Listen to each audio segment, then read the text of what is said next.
Welcome, everybody, to Greg Heym's Crossing the Line. That's right, it's mine, Shar. Don't look at me like that. He's like, I'm staring at the wall. Wait. Just wait.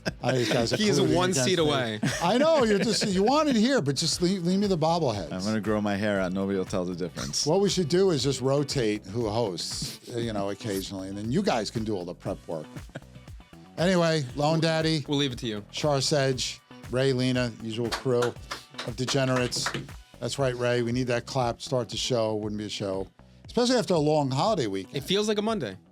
Yeah, and I film on Mondays, so I get a lot of shows off I don't have to do. But you two guys insisted on coming here today. We needed this episode. Let's go. See, that's it. Go. Felt like the first day of school in my office this morning. I walked in. I was like, oh, wow, good to see you. How was your summer? Like, I saw you on Friday. Relax. Well, kids, our life revolves around kids. Now, my son went up to college like 2 weeks ago, so he's already been taking classes. It's funny, it was like, how'd your first long weekend go without your son? It's like, I think better for him than us.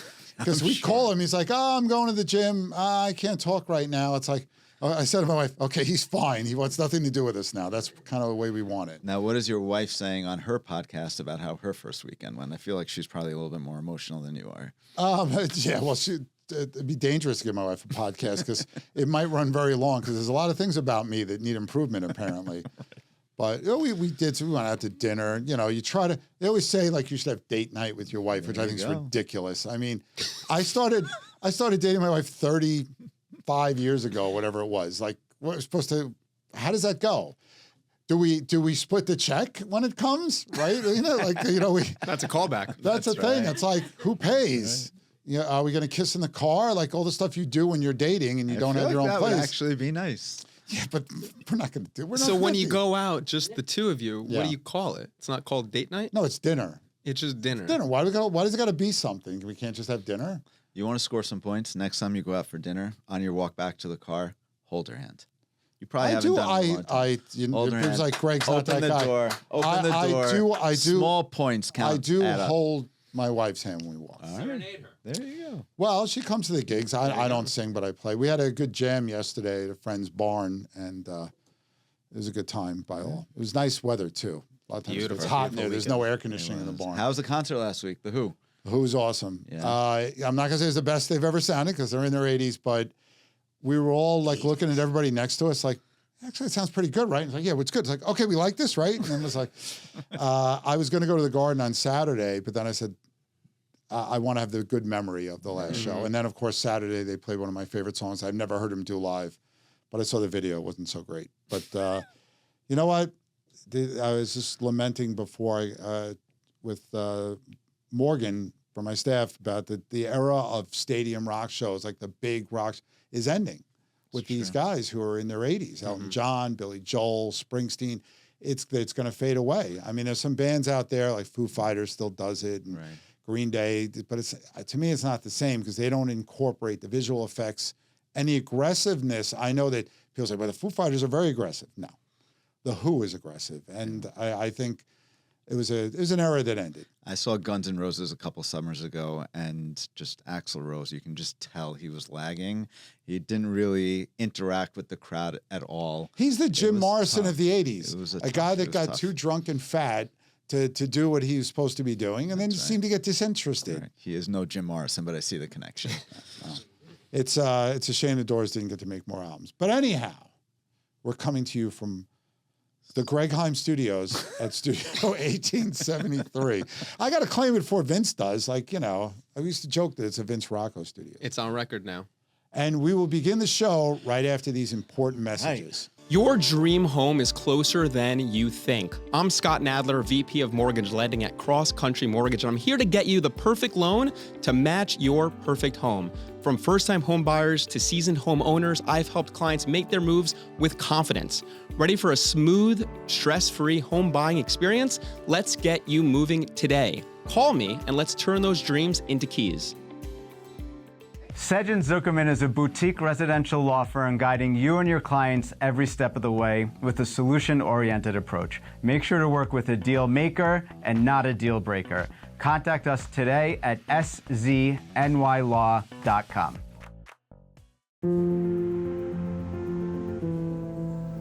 What do you really need to know about buying or selling a home? First, it's serious business. And it's complicated. There's a lot of money on the table, and emotion too. You need an agent who knows the ropes. So, whether you're buying or selling your home, work with professionals who have a mastery of the craft. So we got the most important inflation and spending data there is, the personal consumption expenditures, personal income, PCE price index, all of that in one report. Mm-hmm. And we always say it's the last word on inflation. The reason the Fed prefers PCE is because it incorporates changes in spending. If steak's too expensive, I may buy more chicken. So if the price of steak skyrockets, it's not going to impact me as much.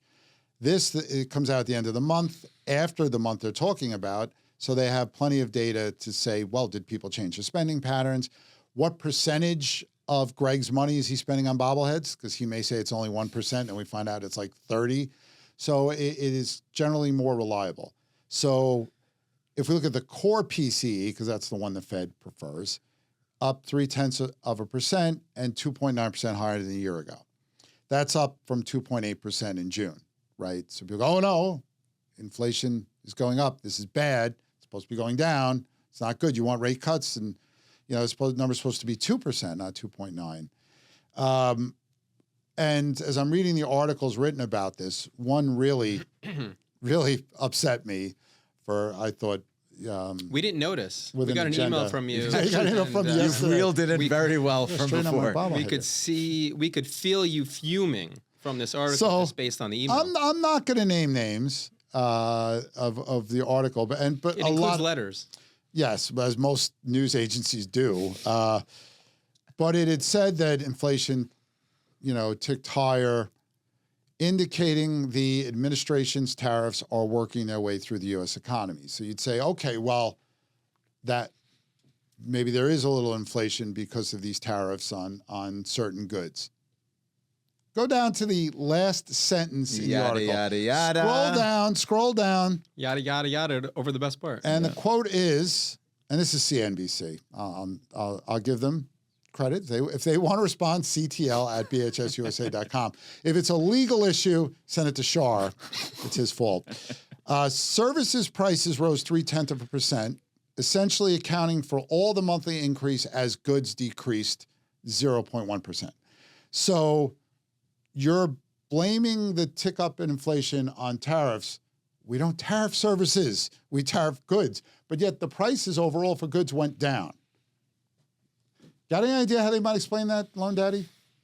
It's really upsetting when you read some of these articles and they're very partisan. And this can be either way, but you can feel politics seep its way through. And this should be a straight This is just numbers, this is data. And we were talking earlier, I was reading an article about how we're on pace to have more bankruptcies since 2020.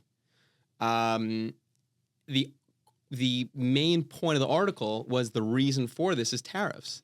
Tariffs went into effect 60, 90 days ago.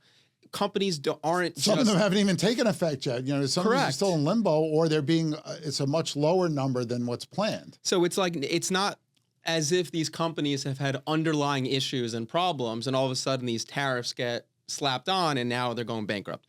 That doesn't happen. Right. So I think there needs to be some honesty as far as what's happening, and tariffs can have an impact on certain issues, but services, to your point. And the CPI said the same thing, and we talked about at the time that one of the things you would look at that is always considered imported is apparel, right? Like those clothes that we get from China and other places.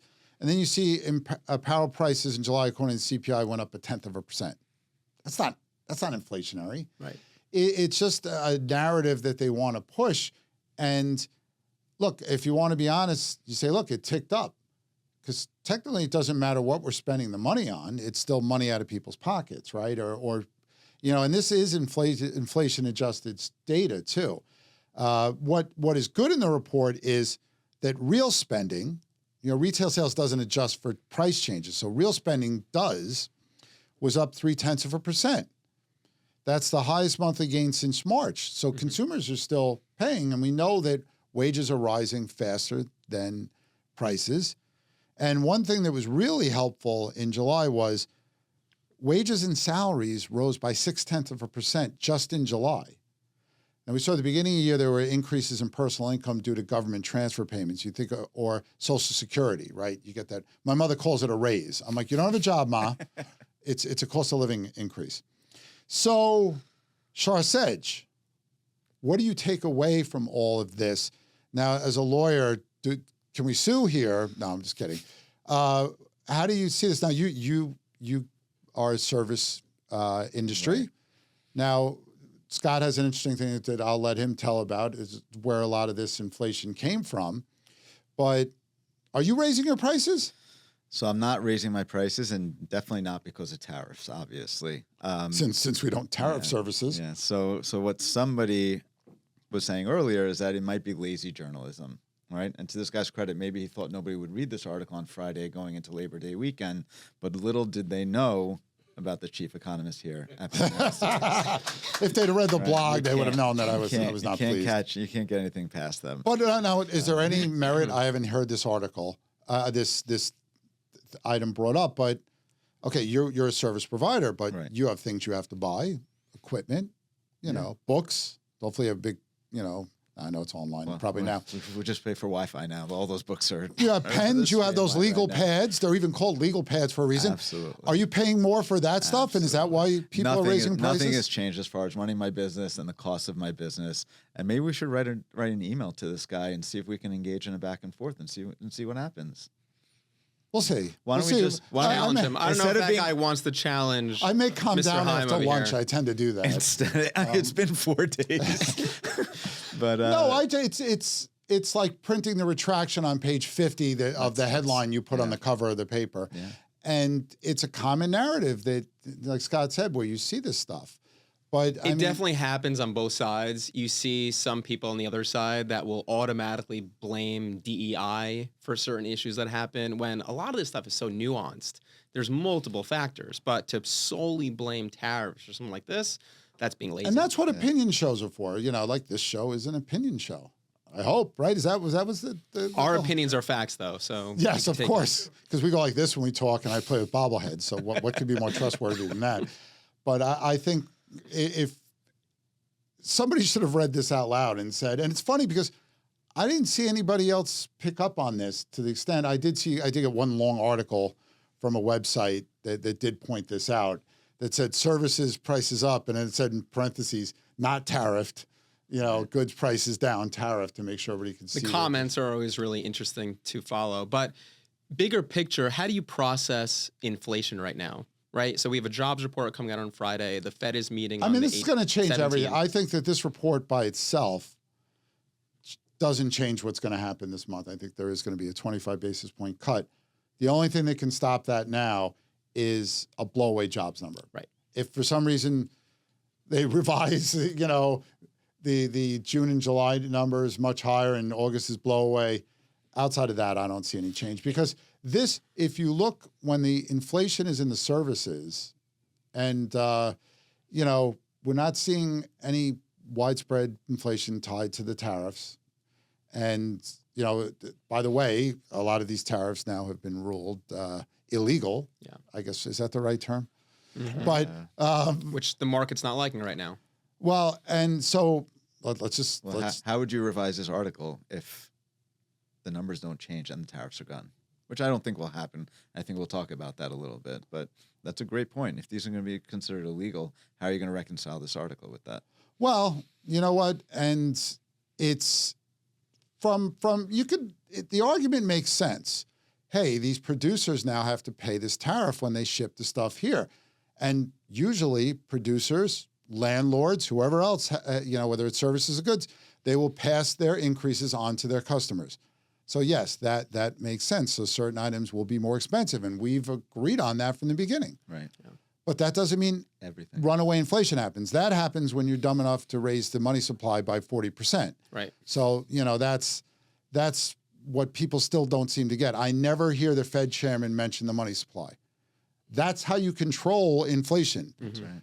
Raising or decreasing the money supply. And they pretend like it doesn't matter. Like tariffs are the only thing that impact inflation, and we can't do anything about this. For the first time in a long time, also, the ADP report is going to be in focus. Because 2 months ago, you had a report that came in much lower than expectations. Last month's report came in higher. Now that's more in focus because people are really focusing on labor. Right. Christopher Waller gave a speech recently. It was last week. I took some notes here. It was really telling because he's really focusing on jobs and labor. And he sees a lot of weakness, a lot of things that we've talked about here. But the QECW, he says, will show more job losses. He said the problem is that data lags so much. Yep. You know, all the good data we want, you know, and because that data comes from like state, you know, information, which is more comprehensive. It's like population. People want to know how many people are leaving here and going to this state. Data lags by a year or two. And it's like, no, we want it now. It's like, well, sorry, this is what happens when you get that. When you want data now, you get incomplete data. I was actually thinking about that. You know, it's like watching the NFL and we're in February and looking at who the best teams are, but only going off stats from December and be like, this team has won this many games, or this is their, you know, how many touchdowns they have, this is how many sacks they have, but that was 3 months ago. And that's kind of the data that we're using here. He also went on to say how the quit rate, which is something we've talked about here, is at 2010 levels. People will only quit their jobs in strong economies. They're not going to leave their job if things are weak. Well, what I would argue about that is, you know, when it was so high for so long, because people thought they could quit their job in the morning and have a new job by lunch, the number of job openings, whether or not, you know, you believe the JOLTS report, and we've talked about why, you know, you have to look at it carefully, you would expect to see some level of pullback. Yeah. Plus, wages are still growing pretty strong, and that might also have something to do with that. People's like, well, maybe I shouldn't press it and quit a job for the third time, you know, this month or whatever they're doing. Yep. But there's also more of a hiring pause because of AI. People putting a lot of money into that, figuring out kind of how this is going to impact our businesses, how we can use AI. So there's a lot of underlying things happening here. I think AI is scaring people. Oh, for sure. Because I know my son now has started business school. He's a freshman.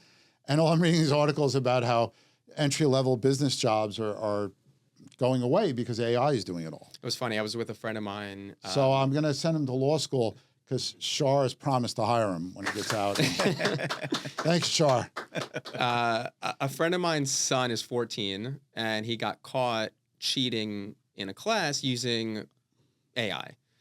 And his mother got upset with him, A, for cheating, but B, for getting caught. Like, part of being a kid is figuring out how not to get caught, and he was using ChatGPT to answer a lot of these questions. I actually I had a guest over this weekend from the West Coast who said she had an online class she was taking and wrote a paper or submitted something that she completely took off of ChatGPT.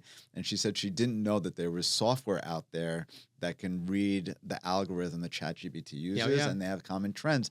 And she got caught. Yeah. And she got caught doing it. They warn people. She was 20. She was able to talk around it with her parents. She's like, I was going to drop the class. I didn't drop the class. I ended up getting a 0 because of my There's timing always a story. Issues. Exactly. Well, I don't know if I told this story before, but my son was taking a career management class in high school.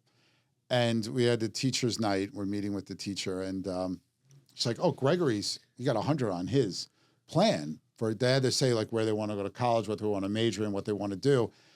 And she puts it up on the screen, and I'm looking. It's like, "Oh, graduated degree in economics from St. John's, get an MBA from Hofstra, maybe work for the government, go into real estate." I'm like, the kid stole my life. It's like, so I come home. And I said to Gregory, like, you totally ripped off my life. And he's like, yeah. I go, I guess I was smart. You know, at least you can't get caught. I didn't tell her, like, that's me. Because, you know, who leads such a perfect life?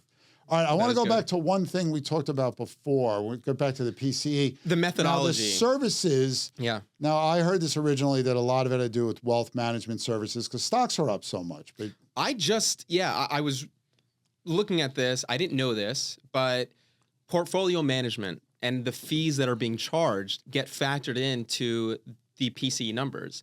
So, for example, if you have an account with $500,000 in that account and the management fee is 2%, you're paying a fee of $10,000. That is a cost to you.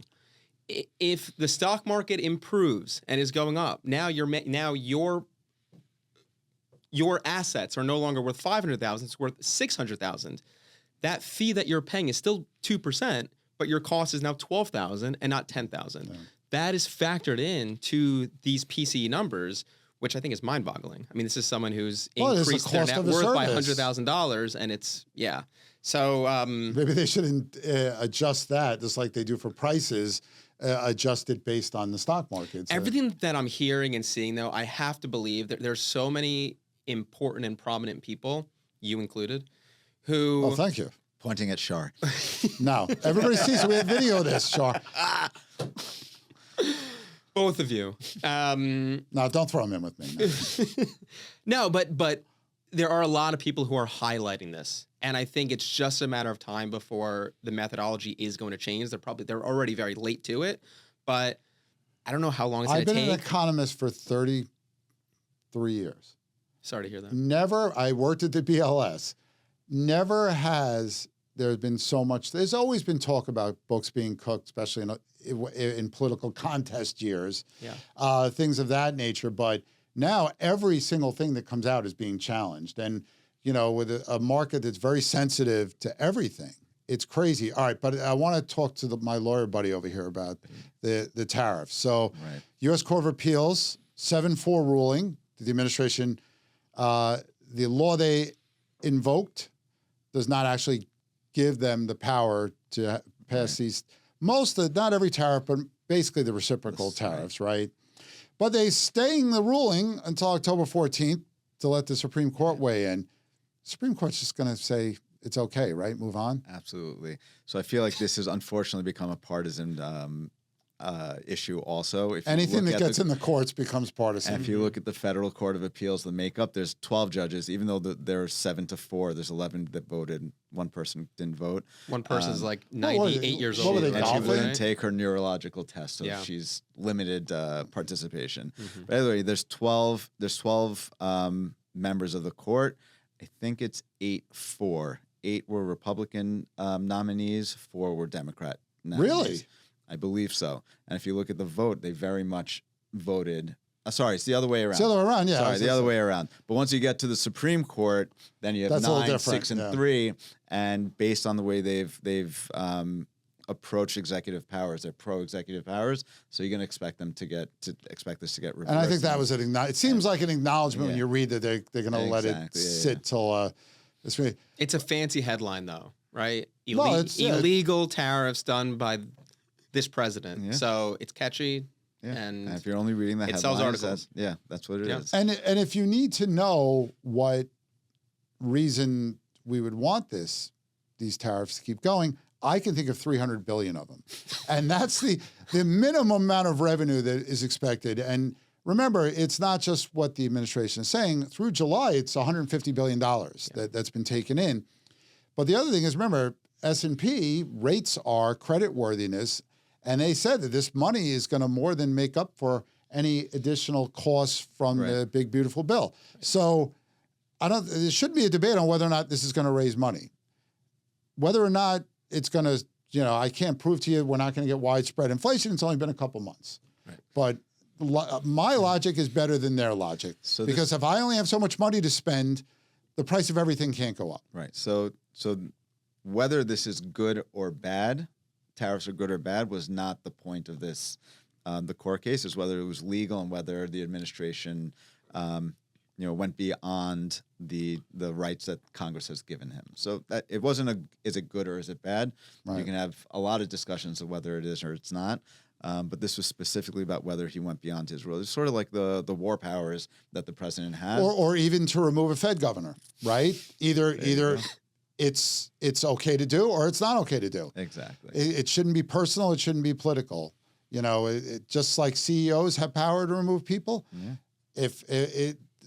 This is why we have a court system, right? It's why we have 3 branches of government. She has some legal problems also herself. Maybe. I mean, allegedly, right? She apparently has 2 primary Allegedly. homes. Allegedly. He means allegedly. All the kids are doing that these days. Apparently, there's a lot of people being accused of that.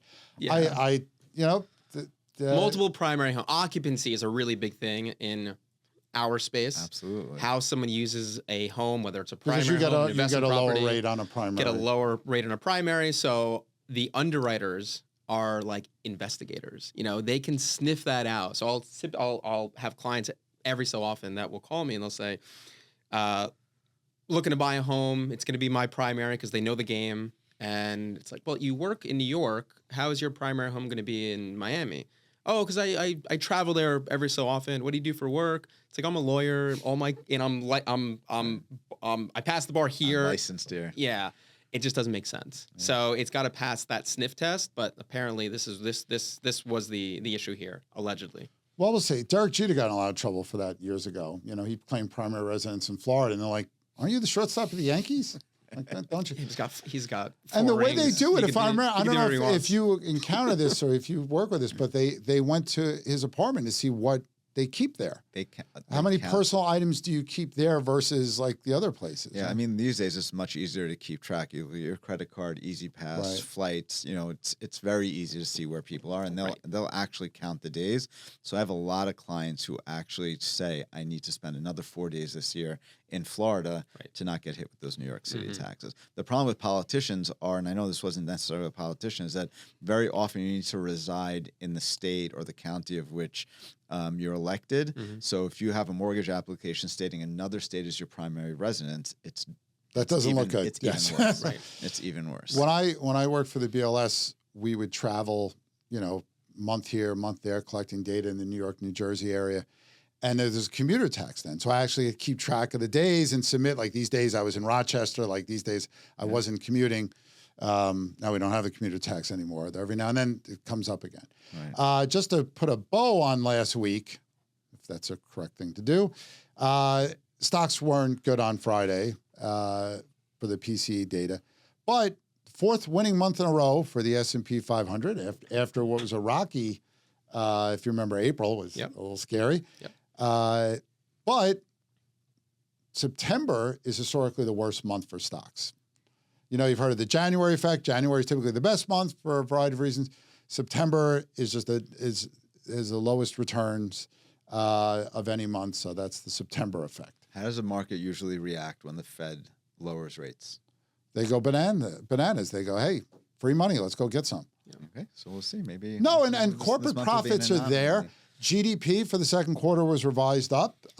You know, there's a lot of you can have a good point counterpoint thing, just going data line by data line. Like employment's not looking so good, profits looking very good, stock market's looking good. You know, we're seeing on people spending longer on unemployment, so it's a give and take. But that's the way the economy usually. There may have been some profit taking also as things have improved. And those algorithms go off and 100%. We see it with our clients, where if someone started the transaction 2 months ago and the rate was near 7%, and now it's at 6.5%, we have that conversation where it's, hey, do we want to take the win and take your rate of 6.5%, or do you want to roll the dice and play the market and see if that goes even lower? So we have a lot of clients that opted to just lock it in and take the win, and that's exactly what happens here. What I always love to say is, what's going to bother you more if the rates? That's go my down? line. What's going to upset you more? It's the Greg Heym rule. It's the Heym rule. It's not as cool as the Somm rule, which everybody's quoting. All right. Well, we're going to take a break, and then we're going to get into housing because we got some interesting statistics on that last week. So don't go anywhere, or we're going to have Sedgh come find Sedgh come find nowhere. Hi, I'm Evan Greenberg with Langdon Title. I specialize in title insurance across New York, helping real estate attorneys, agents, and brokers close with confidence. I solve problems fast and keep your deals moving. Contact me anytime.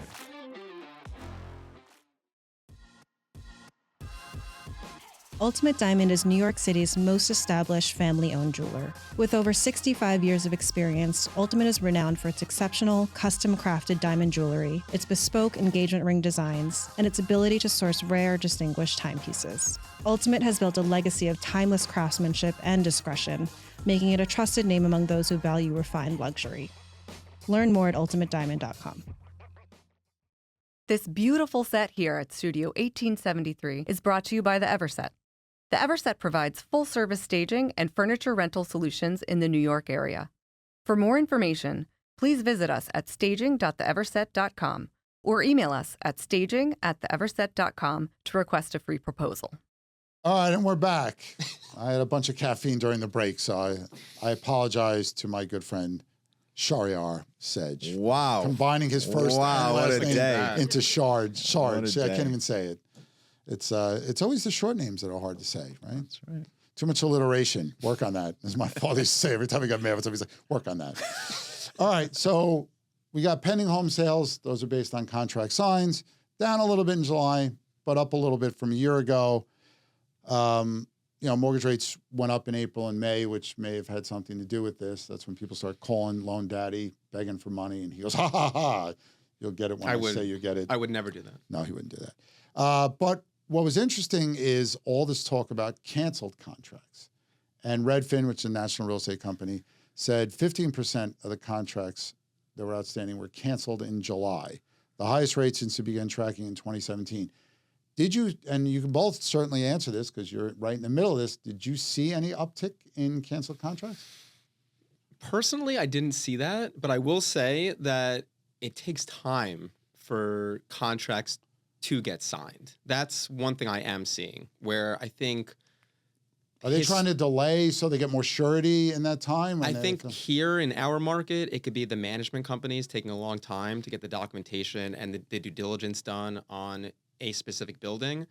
But we all know time kills deals. And sometimes the longer that things drag on, it could be a dispute between a seller and a buyer.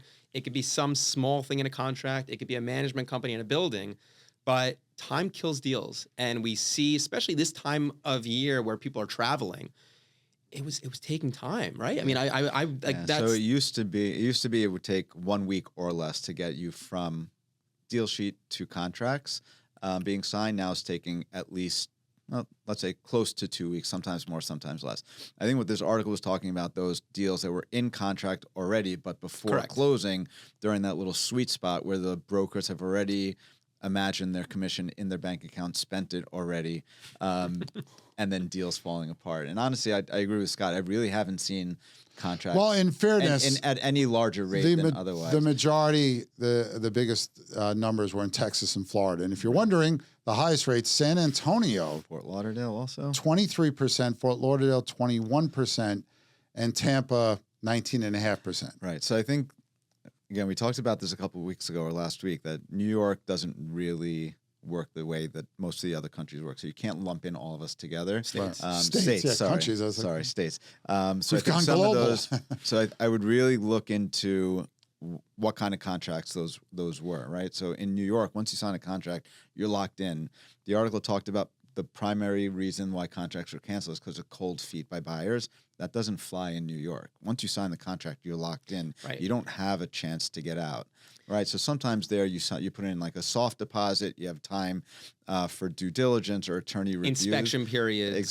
Exactly. So those numbers are skewed because those contracts aren't actually locked in. The buyer still has the right to cancel. But once those contracts go hard, you're locked in. People aren't changing The their definition of what an actual contract is different here versus in other states. mind. Exactly. Or various countries. Yeah. So I didn't see in the article any reasons attributed other than cold feet as to why contracts would Right. be canceled. And cold feet here is I don't sign the contract because of the market or. Now, do you think that in some of these areas the rates might be high because maybe the seller's like, I'll find somebody else? So yeah, there might be a situation where I don't know about where- Tampa. I mean, they're still recovering from the hurricane. I mean, they've had a rough Right. last year there. So I don't know if sellers are really banking on canceling a contract and finding a better deal unless you have one on the table. Usually, you want to just take that buyer and move on with it. Right. So the seller gets a deposit when the contract is signed. And I've had a couple of friends tell me they've had instances where people have threatened to walk away. And I said, well, just keep their money and put it back online. And a lot of times their attorneys will say, that's not always the that best simple. thing. Yeah. It's not that. So if a contract is signed and a buyer changes their mind, right? So let's say the buyer defaults and decides, I'm not going to buy the place. the money doesn't automatically get forfeited to the seller. Right? The deposit doesn't. The deposit, right? Yeah. So the buyer either has to consent to it, which most buyers don't just generally say, "Go ahead, take my money." Take my money, please. Yeah. Instead, you can get into a little bit of a dispute over it and say, "Well, you did this and I did this, and I don't need to buy it," and it gets dragged on, and you can threaten going to court, and it can take 6-9 months before it's resolved. So usually, you'll negotiate something and say, "Okay, I'll give you a couple months of carrying costs, or I'll pay a little penalty," but very rarely does a seller just get to say, "Okay, you're not buying the place, I'm going to take the money." Okay, that's good information. See, we're trying to bring the knowledge there. Here, there's a 10% deposit also. Right. Other states, some of them are not a 10% deposit. Some Also, a of them 10% deposit in some of the southern states is a couple $1,000s. Right. True too. Well, not that low, but you know what I mean. But no, I think here it's 10% across the board. In other states, it could be $1,000 deposit that you're putting down before a contract signed. Yeah. So and then you have the attorney review period. Like in New Jersey, you sign a contract, and then you have 3 days to do the inspection. Right. The attorney do his due diligence, and if you don't like for any reason, you can change your mind and get your money back. Right. So these numbers still show that they're comparing it to past years. So it's still up, but it's not apples to apples compared to I think our market this here. is the blowback. People are reading about how the economy is softening, and they're probably saying, well, wait a minute, maybe I'm paying too much for this, or somebody's yelling at me, the rates are going to go down, just walk away and wait, and then you'll get a lower rate and a lower price. But you learn. Or sellers thinking the same thing, that if rates go down, maybe that's going to increase the value. So I'm not in such a rush to make this deal with this specific buyer here. Right. And maybe they don't have a place to go yet. Well, that leads to our next story that came out. We're so good. Did you guys set that up before I got here? He shows up right before we film. He doesn't need hair and makeup. That's the problem. No, he leaves it in my office. He just puts his hair on and slaps his face on. And he gets his loan daddy hat, and he's good to go. A recent report by Realtor.com finds that what they call delistings, or when homes are taken off the market when they're not sold, we're up 30%, 38% in June, and since the start of the year, are up 48% from the same period a year ago. And this goes maybe to the fact that homeowners aren't in a hurry to sell, maybe. Right. There's a lot of volatility still in the market. There's good news that people are seeing in terms of rates themselves. So it makes sense. I think also, I'll have to fact check this. A lot of the agents will have to but I think Zillow changed their policy where if you put a home on the market for X amount of, if you take your home off the market and you relist it, the days on market resets where it used to be. But there's a time period. I think it's 30 days, is it? So if it's taken off for 30 days and then you relist it, it's like a brand new listing. It's not seen anymore. I'm not sure if it changes agencies or not. I don't know. I don't want to get I'm not sure either, but my lawyer's telling me not to opine on this. There was a change somewhere, so I wonder if that factors into this as well. But it makes sense, especially if a lot of sellers, and we've seen this before, are not realistic as to what the value of their homes are. You'll have an agent go to them and say, "Look, we should sell this for 1.2." And they'll say, my home is definitely worth 1.5 or more. This goes back to PCE, bring this whole thing full circle, owner's equivalent rent.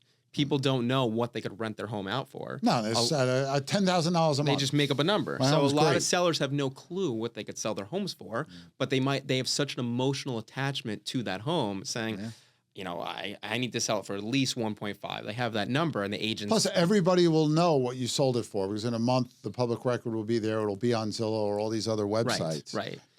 So I think that definitely plays a part too. Right. So, so as far as the expectations of the sellers, a lot of them are saying, well, if they've listed already, they've probably reluctantly done it because they're coming out of a low interest rate. If they're selling, that means something's going on in their lives. And now that we're seeing these reports of rates being dropped, maybe they're going to say, okay, rates drop, prices going up. We've waited this long.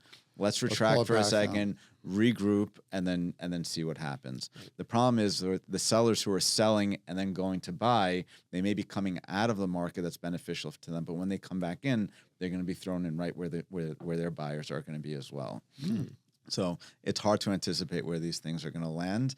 But I think right now we're sort of in a wait and see position right now with people. So sellers may be thinking, let's wait a second, but I think buyers right now should be really jumping into the market. Some people have to move though.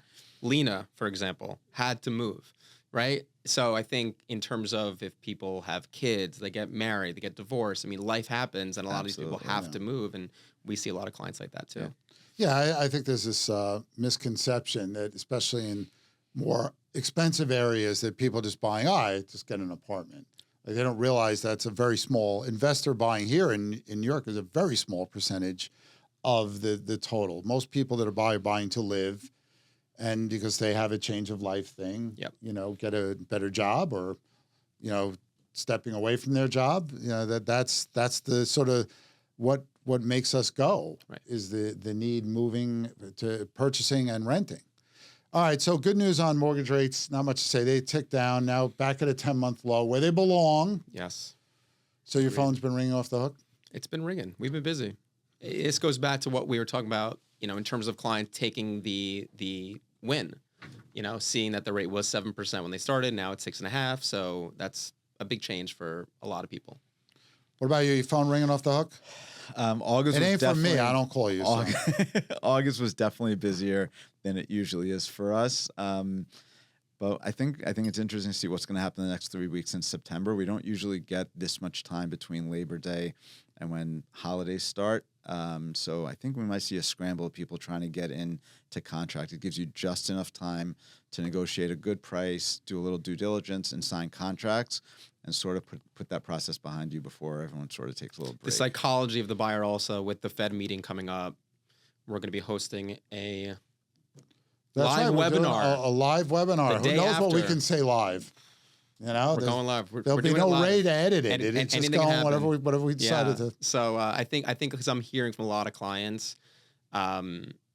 they're waiting for that meeting, and they're anticipating that meeting. But I think, so we're working to get pre-approved, but they're not. What they think that's going to mean and what actually it means are two different things. It doesn't matter. It's just the same way these articles are trying to put out a narrative to make people think this way.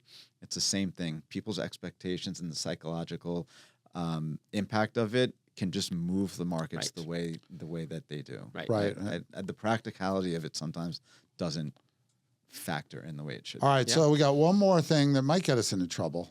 I don't know. I think we can discuss this. So remember last year we changed the commission structure, lawsuits, NAR. Everybody's hands were up in the air. What are we going to do? Our lives are going to change. The industry is finished. Yeah. To sum up, and correct me if I get this wrong, in the old days, you were selling your house, you'd negotiate a commission with the broker who could then offer to share that commission if somebody brought a buyer. That model was around.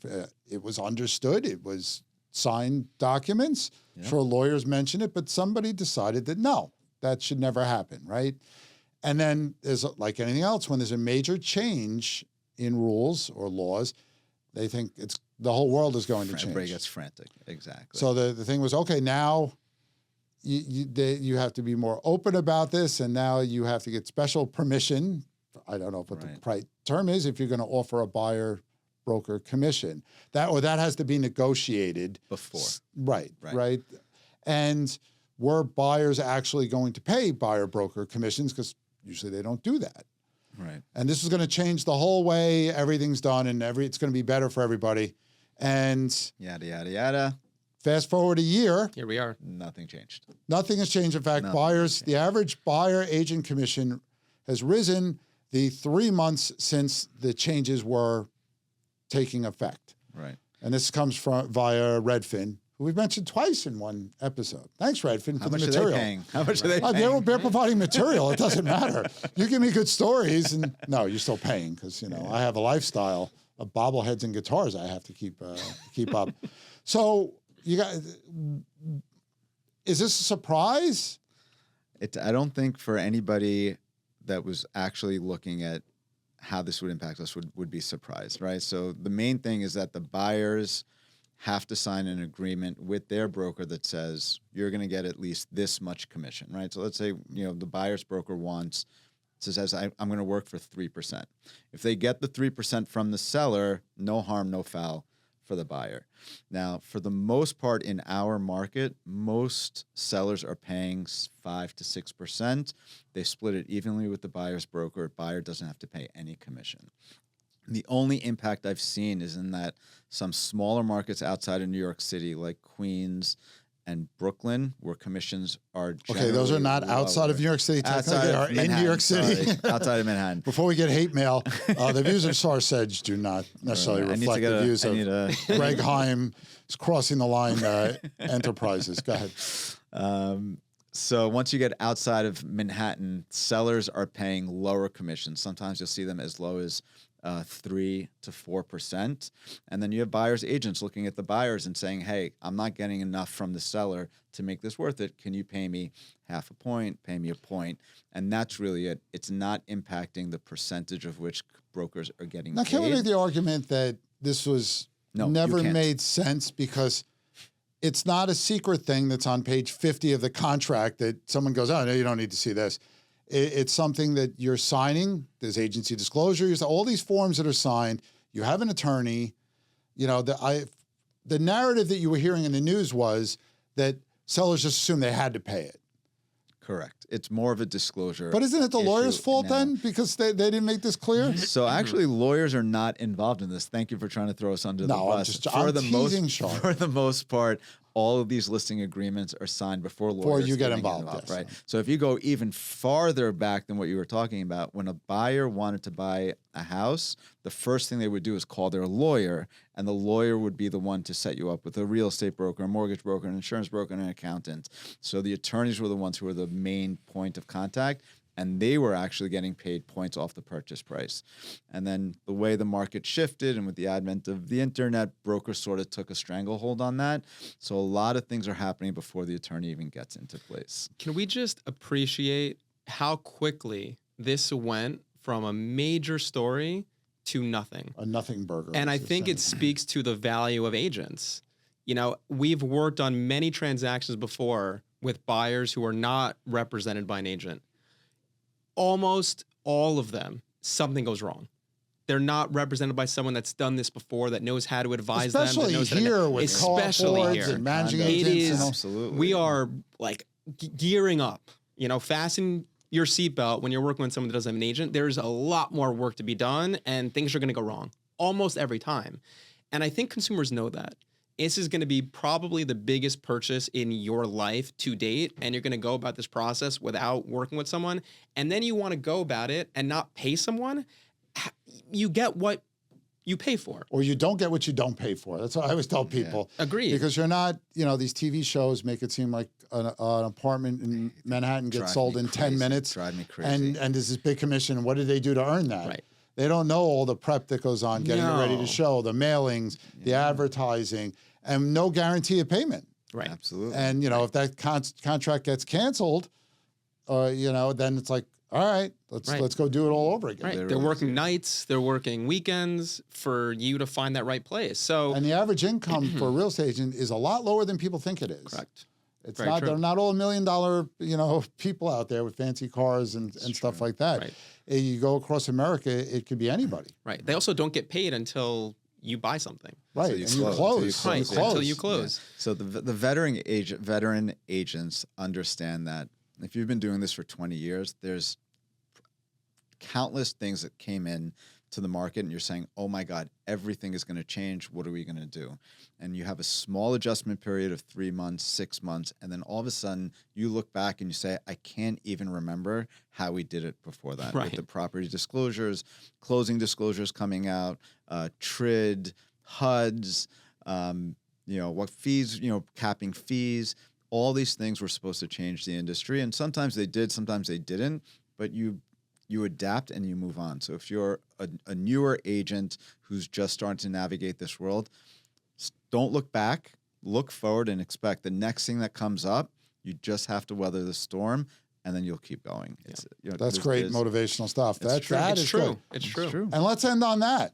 Because All right. I'm too tired to come up with something better. And, you know, I'm sure Loan Daddy's fine with that. Unless you got anything. You to did add to plenty of loved it. prep for a long weekend coming into a Tuesday, right? walked in. He said, "I'm only doing this for you two." That's right. Make me work. That's why I picked Mondays. And the best part was when I got an email yesterday from Greg. Say, "Hey, I saw these." And I was like, "Oh, why is it? It's Monday. What are we reading economic articles for?" Because I give you guys a heads up. He's If a you don't read professional. it, He's a you read it on the professional. way into my office because you're just that lazy. I know. No iPad. It's all in my head. It's a scary place. What goes on? There used to be a show called In Herman's Head. I don't remember this. Ray may remember this. In the early 90s, I think, on Fox. And it just shows the crazy stuff. Yeah, it's a tall guy. And, it always have these parts of his brain like fighting with each other and stuff like that. That's what's going on in Shar's head. There you go. No idea what. And with the lack of hair, we might be able to work on see in my there one inside day. thoughts and outside thoughts. That's the most important regulator in my mind. Well, that's a show for the week. Again, I hope everybody had a great Labor Day. And now we're all back. Kids are in school. We're expected to show up to work and do stuff. Beach time is over. U.S. Open. U.S. Open going on. It's been fun. Place your bets. I went. Scott went I went this on week, yeah. Sunday. And he doesn't invite. The guy never invites us. I got invited, Craig. Please. You ever heard the term +1? That ever come to you? I thought we're buddies. Long Daddy, fine, be that way. You had Plan- concerts to go to. You're on a boat one Friday. Come Well, that was up in Canandaigua. I wasn't. you're a I rock wasn't taking star. like a Long Lake Daddy Como? cruise. It was a double decker though with a slide on top, and we were jumping off the top deck. My sister-in-law was getting mad because I was, corrupting her kids who were in their mid-20s from jumping off the roof of a boat. They're both perfectly capable of Hey, doing kids, that. watch this cannonball, kids. Yeah. For me, I'm more worried I'm going to like tweak my knee jumping off this thing. I'm going to slip. But no, I did not. It'd be a great Instagram video. Rates are gonna do this, and then he just goes off. Whoa, don't be like this guy. And you get that cartoon music in the background. Wait, why am I coming out looking like a bad guy here? Nadler's going to rent a boat, and we're going to have a wild boat party. That's it. Let's do it. Like a Wolf of Wall Street boat party. I'm That's ready. what we're going to do. All right. Let's run this back next week. We'll see. That's a short time for prep. And I got 2 gigs this week. There's a lot going on. Oh, man. Anyway. Can we come to one of these? Sorry. Yeah, come out to beautiful Long Island. Wrap it up. Party bus. That's all I got to say. At the party bus to Greg's gigs, I have 3 different groups I play with. Well, 2 are duos and no one's a group. So pick your poison and come down. I'll check my calendar. Yeah, thanks a lot, buddy. It's if I not can his make it. calendar open. His calendar, it's about his haircut appointments and his U.S. Open tickets. But thanks to Shar and Scott as always, and thanks to Ray and Lena, and thanks to all the viewers and listeners. We love each and every one of you, and have a fantastic week. Great job.